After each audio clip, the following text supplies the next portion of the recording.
Main কথা হচ্ছে কি, বাংলাদেশে যদি কোনো ফেরেস্তারও অত দেন, ও দেশ চালাতে পারবো না। আওয়ামী লীগের শাসন আমলে আওয়ামী লীগের হাজারো ভুল আছে, এটা অস্বীকার করার কিছুই নাই। তবে বাংলাদেশের শাসন ব্যবস্থা যে আইছে তার নামে কিন্তু অপরাধ আছে বা মানুষের অপছন্দের বিষয় আছে, যেই বাংলাদেশ শাসন করছে। আমার বাংলাদেশের চেয়ে 116 গুণ বড় রাশিয়া। রাশিয়াতে মানুষ 14 কোটি, আর বাংলাদেশে মানুষ 18 কোটি। আমার বাংলাদেশে 10 গুণ বড় একটা রাষ্ট্র আছে মরক্কো, ওই রাষ্ট্রের মানুষ 33 লাখ, 1 কোটিও না। এই দেশে যত মানুষ আপনার ঢাকা ফ্লাইওভারের নিচে আছে, মানে বালিশ ছাড়া ঘুম যায়। পৃথিবীর অনেক উন্নত দেশ আছে, ইউরোপের ওইসব দেশে তো মানুষও নাই। এই দেশ, তার মানে এই দেশটায় ছোট, মানুষ আছে বেশি। এই দেশে যেই রাষ্ট্র ক্ষমতা যাইব তারই ভুল থাকবো, বুঝছেন? এখন আওয়ামী লীগ রাষ্ট্র ক্ষমতায় আসলে দীর্ঘদিন, তারও ভুল আছে, অস্বীকার করার কিছু নাই। তবে কিছু কাজ করছে যেটা মানুষের জনজীবন উপকার হয়েছে।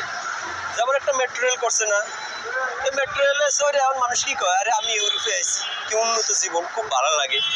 আবার একটা পদ্মা সেতু করছে, আগে মানুষ অ্যাম্বুলেন্স নিয়ে দাঁড়া থাকতো ওই পাশে, ফেরির অফার, এখন দৌড়ে পরে উপকৃত হয়েছে না মানুষ।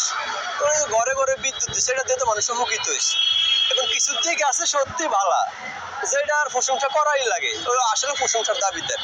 কারণ আওয়ামী লীগের নামে ধরেন একটা বদনাম মানুষটা ওঠাইছে, আওয়ামী লীগ মানে শেখ হাসিনা সরকার ভারতের প্রতি বেশি আসক্ত বা বেশি ভালো সম্পর্ক ভারতের সাথে। কারণ বিশেষ হচ্ছে ভাই, এই পৃথিবীতে তৃতীয় বিশ্বযুদ্ধ বাঁচতে বেশি সময় লাগবে না, সর্বোচ্চ 5 বছর। কারণ ওয়ার্ল্ডে যে সমস্ত রাষ্ট্রে পারমাণবিক অস্ত্র আছে, প্রত্যেকটা দেশের প্রধানমন্ত্রী মাথা গরম, যে কোনো সময় ওয়ার্ল্ডে তৃতীয় বিশ্বযুদ্ধ হইব। আর তৃতীয় বিশ্বযুদ্ধ হইলে প্রত্যেকটা দেশই পারমাণবিক অস্ত্র ব্যবহার করবো। ধরেন তৃতীয় বিশ্বযুদ্ধ হইলে, ধরেন যুদ্ধ বিধ্বস্ত হইলে পুরো পৃথিবীর 1/3 তো নষ্ট হয়ে যাবে পৃথিবীর। ওই সময় একটা বোম যদি কোনো না কোনোভাবে বাংলাদেশে আইসা পড়ে, বাংলাদেশের মানুষ যাইবে এমন কোনো পথ আছে? আমাদের দক্ষিণে নাপ নদী আছে, যেটা মায়ানমার একটা বৌদ্ধ রাষ্ট্র, ও আমার জায়গা দিব না। আবার আমার সব সাইডে আছে কি ভারত।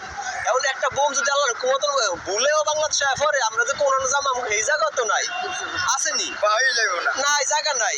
কারণ ভারত আমার পাশে, সব সাইডে ভারত, একটু সম্পর্ক থাকতেই পারে। কিন্তু কথা হচ্ছে কি, বাংলাদেশের মানুষ এটা ওভার কিছু মনে করে।